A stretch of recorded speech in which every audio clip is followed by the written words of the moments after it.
On today's episode of Gamer Logic, we're taking a look at two different Arcade1UP cabinets. Let's play some games.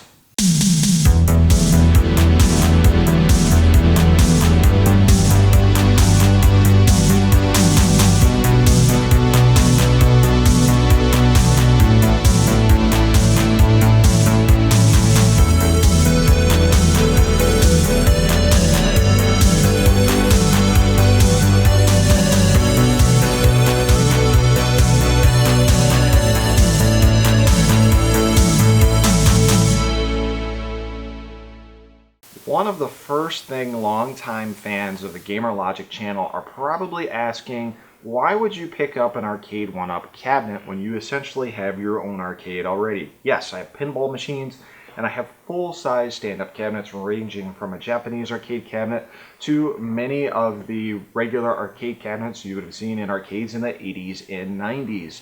And the reasoning is, I think the concept is very unique. I think the concept is very approachable for almost anyone. And really, my main interest in picking up an Arcade1UP cabinet is I've kind of always wanted to dabble in playing a Mortal Kombat game, an arcade version of it.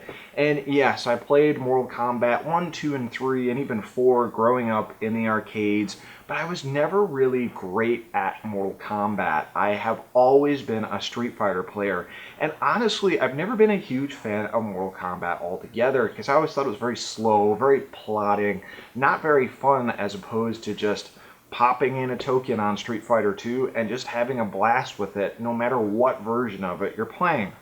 The other thing is my basement is pretty much stacked with arcade cabinets at this point, so I needed a little flexibility, and when it was announced that Arcade1UP was doing not just Mortal Kombat, but Mortal Kombat 1, 2, and 3 in a unique cabinet that you could put together, it was small, it used an LCD monitor, I figured, why not? I'll check it out, I'll pick it up, and now maybe I can finally get into Mortal Kombat. Now I will say, I purchased this unit with my own money, but the second unit here, the Final Fight unit, was provided for me for this review. Now, putting together these machines, let's talk about that, and I guess let's talk about the general experience of getting an Arcade1UP cabinet. The Mortal Kombat 2 cabinet, officially, is only available at Walmart, or at least it was when I first picked it up. Now, tracking these things down was next to impossible. You could use BrickSeek, you could go online, sometimes these cabinets would appear, other times they would disappear.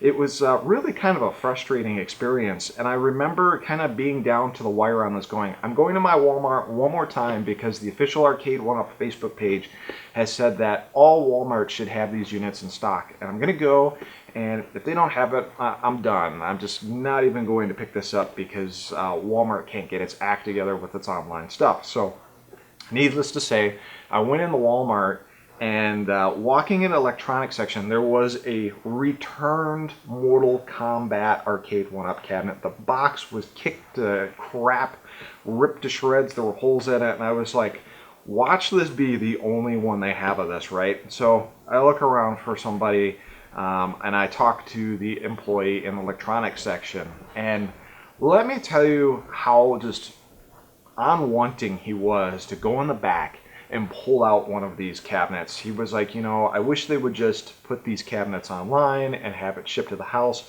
It's a real pain to get these from the warehouse. Totally negative experience with Walmart altogether for this. But he did say they had another one back there. He did grab one. He did bring it out. And getting the cabinet home was easy. It fit in the back of my Hyundai Elantra, no problem, which I could never say would be the case for any other arcade cabinet I've ever had. I think even the mini Centipede I have, the mini cabaret cabinet, I don't think that thing would fit in there at all. So I get the cabinet home, I get it down in the basement, and here we go. Okay. Are these cabinets like IKEA furniture as far as putting them together? I don't think so. The instructions were pretty easy to follow. I won't say I'm a handy guy. I can get a lot of stuff done. I really didn't have an issue putting this cabinet together. The directions were easy to follow. It was easy to get things in place. And by the time I was done putting together all the panels and everything, I think it maybe took like 35 minutes.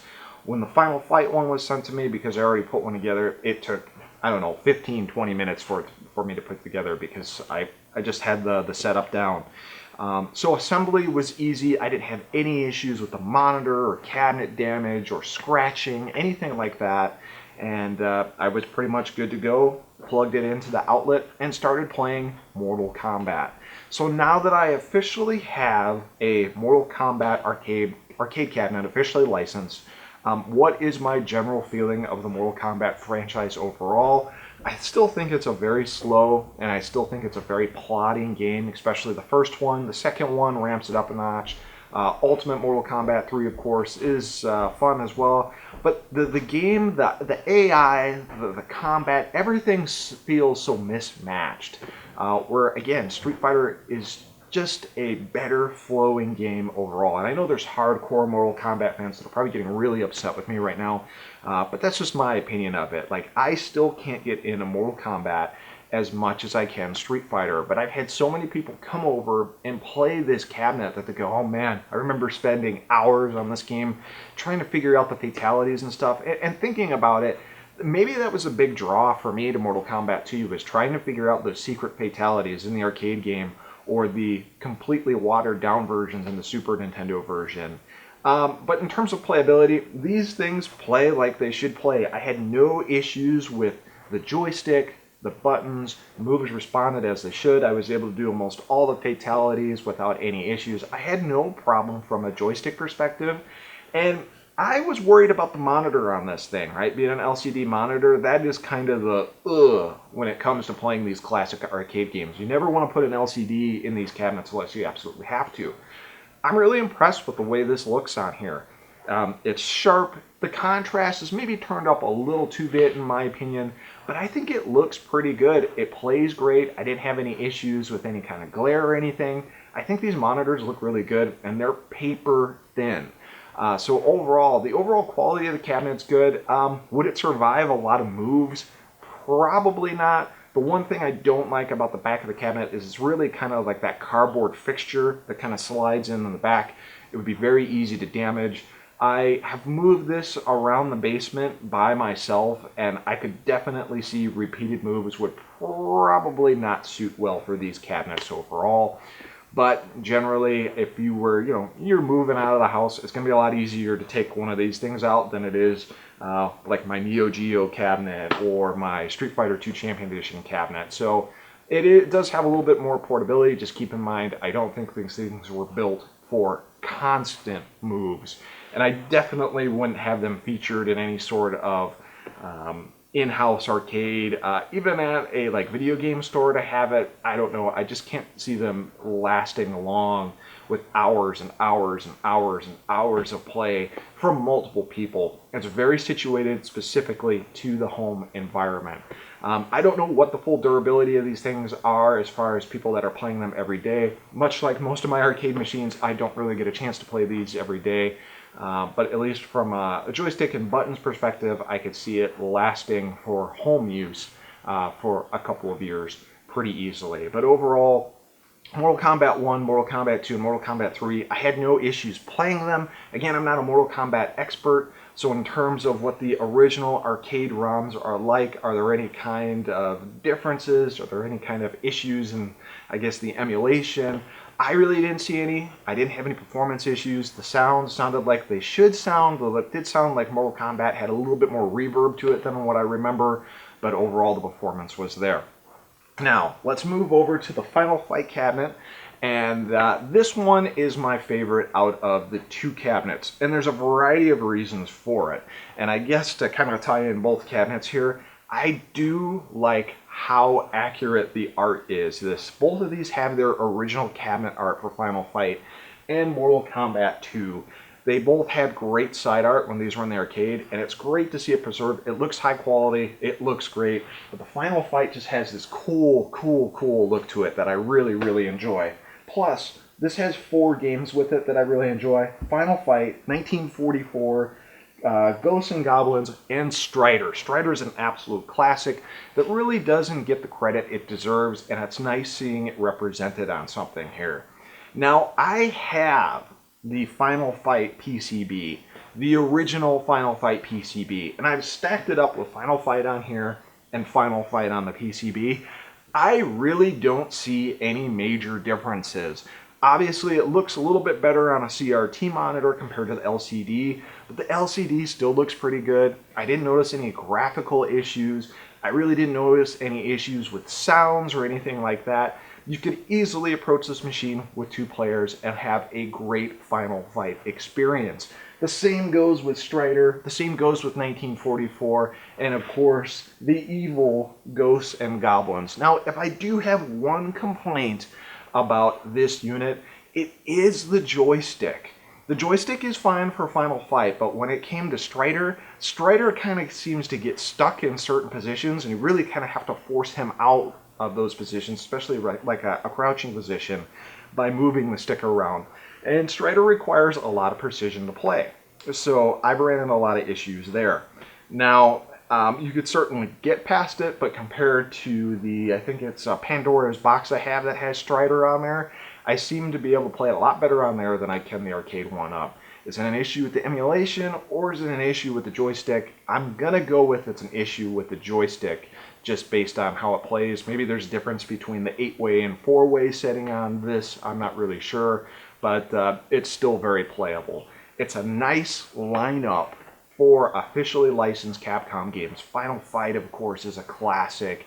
And again, Strider's a blast. And again, the artwork on these things are phenomenal. This is really the take-home arcade cabinet for me. So, if I were to go back in time and have the option of picking up one of these as opposed to picking up a full-size arcade cabinet, oh man, I guess we have to go pretty far back and we have to look at what my income was maybe like 15, 16 years ago compared to what it is like now. Like, you know, $300 for an arcade machine back then as opposed to, you know, what would have I paid for an arcade machine back then? You know, the prices have changed so much.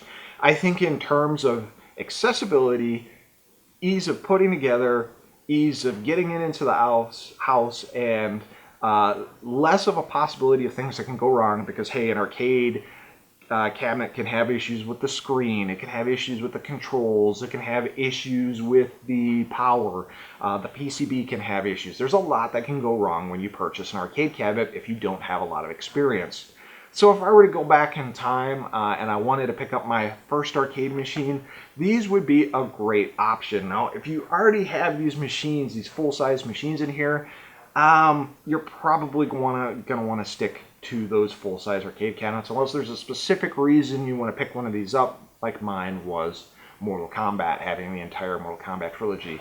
But I still love my full-size arcade machines that have that original nostalgic feel in there. I can really pop in the tokens if I want to. It's just got everything in there that really takes me back to these moments. These certainly do that from a gameplay perspective, and if I want a smaller stand-up machine, I can certainly do that. But to be fair, I could always go out to pretty much any major console platform or PC and get a sitting experience that may even be a little bit more accurate and on an HD TV. And it'll have things set up for it that'll take advantage of that newer technology. So if you are just getting into the arcade hobby, and I've noticed a lot of people out there, right, that have never had arcade machines before. They've always wanted to pick it up. Maybe they haven't had space. These people are out there and they're gobbling up these Arcade1UP units. They're turning their kitchen into arcades and they have a full lineup there. That's really cool. I think this works really well for people. And I know Arcade1UP has got a line of other stuff coming out. They got officially branded stools that you can get to sit on, like a Street Fighter stool, a Mortal Kombat, and they look awesome. So Arcade1UP, they're getting better overall. They're working better on their monitors. They're working better on their merch. They're trying to take care of the licenses that they have and make this approachable for all players again. I think the price point is pretty decent. I think these go for $2.99 each. They go on sale all the time. I saw a Street Fighter 2 unit for as low as $100 on clearance over at Target. So, you know, this is really approachable for players, especially those players now that are remembering these games and they just want to get a smaller version on there. I think it works out very well for them. So overall, it depends on what your setup is. It depends on what you're looking for. It depends on what your space requirements are. These are super accessible, but I think hardcore players are probably going to want to stick to their original machines Much like console players like to stick with their original machines compared to getting maybe an analog Mega SG or an analog Super NT. You know, very cool, that's cool features, but a lot of them would just prefer to take that original path and play it on their Super Nintendo Entertainment System. So I hope you guys enjoyed my review of the Arcade1UP machines, and take it easy.